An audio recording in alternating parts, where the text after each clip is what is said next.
Well, inevitably, Darren, after last weekend, a lot of the talk was about the defending. When it's come to training this week, how much of a focus has that been? Is it important not to get too fixated on one part of your play?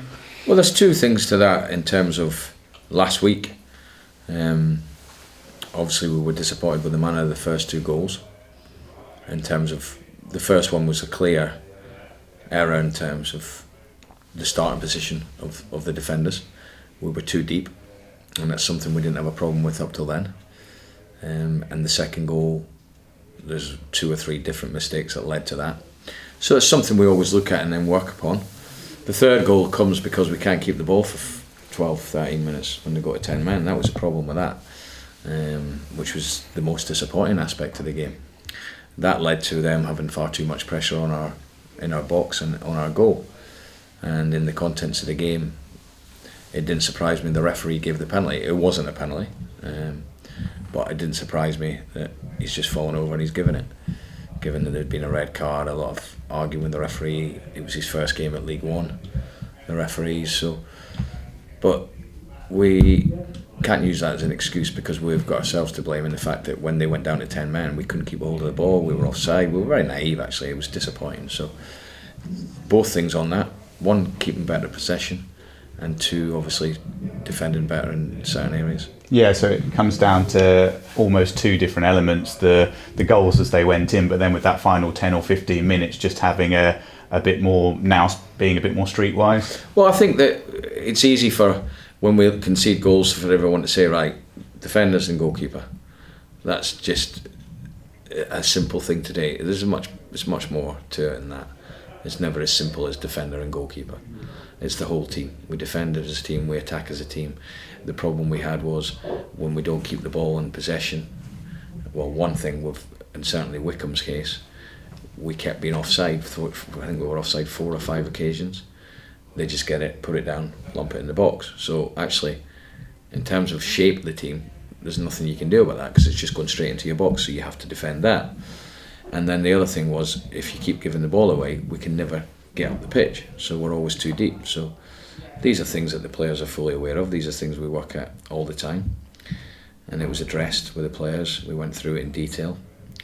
We actually went through in detail a lot of the stats that have covered the first quarter of the season, and what came out of it is far more positives than negatives, far more, and we have to focus on that as well and remember that we're in an alright position. We think that we probably should be 4 points better off, but we're not. So we've just got to make sure we keep, 1, continue scoring goals and creating chances, and obviously 2, as a team, be better in certain areas to start getting clean sheets again. Yeah, basically you just have to use it as a staging post in terms of your development. If it allows you to go on to bigger and better things by going through the experiences that you've had over the past couple of weeks, then all good. Yeah, absolutely. Yeah, we have to keep learning, and that's the most important thing.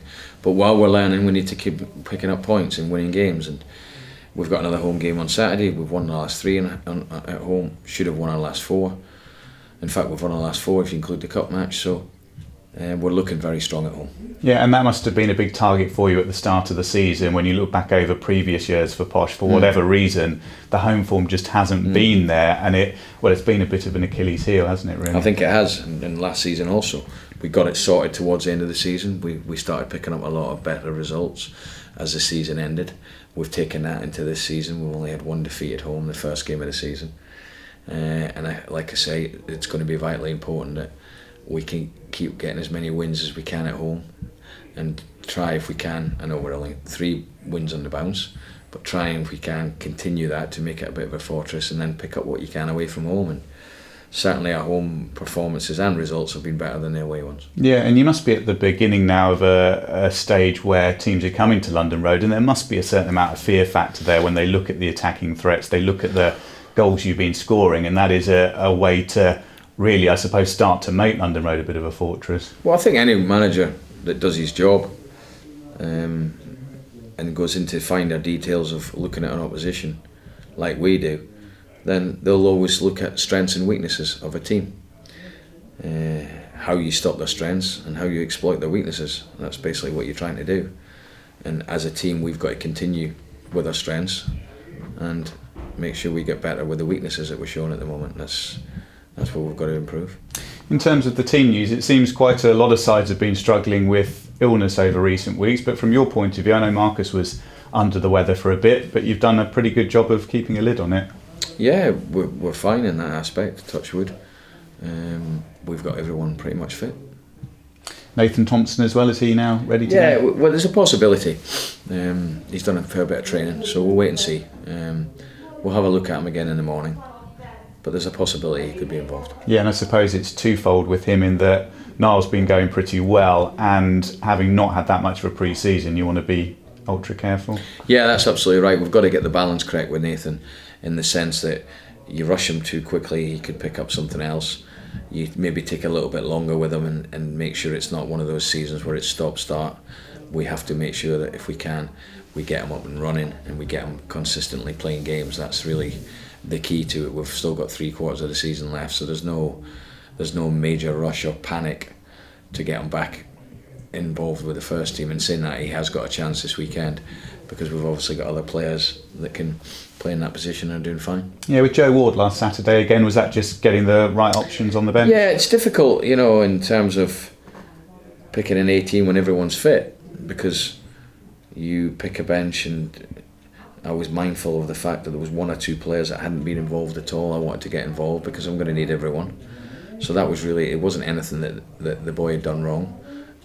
I would expect this weekend the bench will change again, and so could possibly the starting lineup. So I've got to make sure that if we can, it's not a simple case of we've got 11 players and they play. It's not.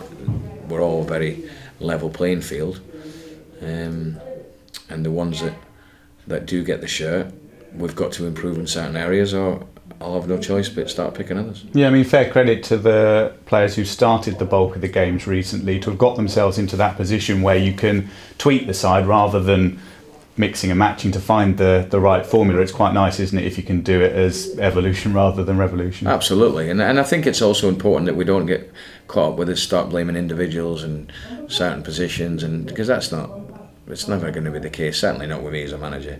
I always look at the team and where we can improve as a team, and certainly, we lost 3 goals on Saturday, and one half of football is never going to work, it's never going to be good enough. But like I say, the last 15 minutes there was reasons why we conceded that late goal, and not reasons that belong to just a back 5. Yeah, it's a big part of modern day football, rightly or wrongly, isn't it? How players deal with that criticism, and the temptation can be to go on social media and all the rest of it. But do you feel your group are strong enough to deal with all of that and know the right mechanisms, if you like, to work through it? Well, I would like to think so. I mean, I can't control them 24/7 as much as I'd like to. I can't, and we've got a lot of young players in the squad, and with social media the way it is, then if you go on it and you're not performing well, or certain results don't go well, then you're not going to read anything but probably criticism. And saying that, if you're still winning games and doing well, you're probably still going to get criticised. There's always going to be some people. That's just the way society is. I've been promoted with a club before after 38 games, and on the 40th game we got booed off at half time. So that's just the way football is. I think you have to adapt to these things, and the easiest thing for anyone to do is criticise. So my advice to the players would be, look, don't read it. Me myself, I never do. Yeah, I suppose it's always easier said than done to try and put the phone to one side. When you're younger, and obviously, I sound old now, I suppose I'm getting old, but I've never read it. But in my day, it was you got a mark in a newspaper, and that was it. It wasn't like now. So I suppose you're young and you feel obliged or whatever to read it, but it's not going to help, because if you're not doing your job and winning enough games, I'm the worst manager in the world, Marcus Madison's the worst number 10, it's just, you're not going to get any praise. So it's just the way it is. Quick word on Lincoln then. Under the Cowleys had a very, very set way of playing. Yeah. Are things starting to change a little bit even early on with Michael? Well, I have to say, I think it would be a little bit unfair on the Cowleys and the ones that were there, Danny's brother, to say, because they did change. I watched them last year before when I was out of work, and I watched them twice, and they had changed from the previous season. They played a lot more possession football. They brought players like Payne in. You're not going to you have to play possession football when he's in the team. They've got some good wide players, even at the back, they had Boswick and Shackle and the players that can play. So they would definitely already change there. Michael will play, I think, a different way in terms of his philosophy will be different. But the one thing is they're used to winning games. They've got a really good work ethic. They've got some very, very good players. They've got players that have been together for a while. So all those things make it, a strong team and a strong team unit. They got the first win under Michael against Sunderland. So that'll fill them with a lot more confidence going into our game. So we know it's going to be difficult. They'll bring a lot of fans. It's one I'm looking forward to. It's one I looked at in the start of the season when the fixtures came out. I thought, okay, when have we got Lincoln? Because geographically we're so close. So it's a game I'm looking forward to. Really am. I think it'll be a really good game.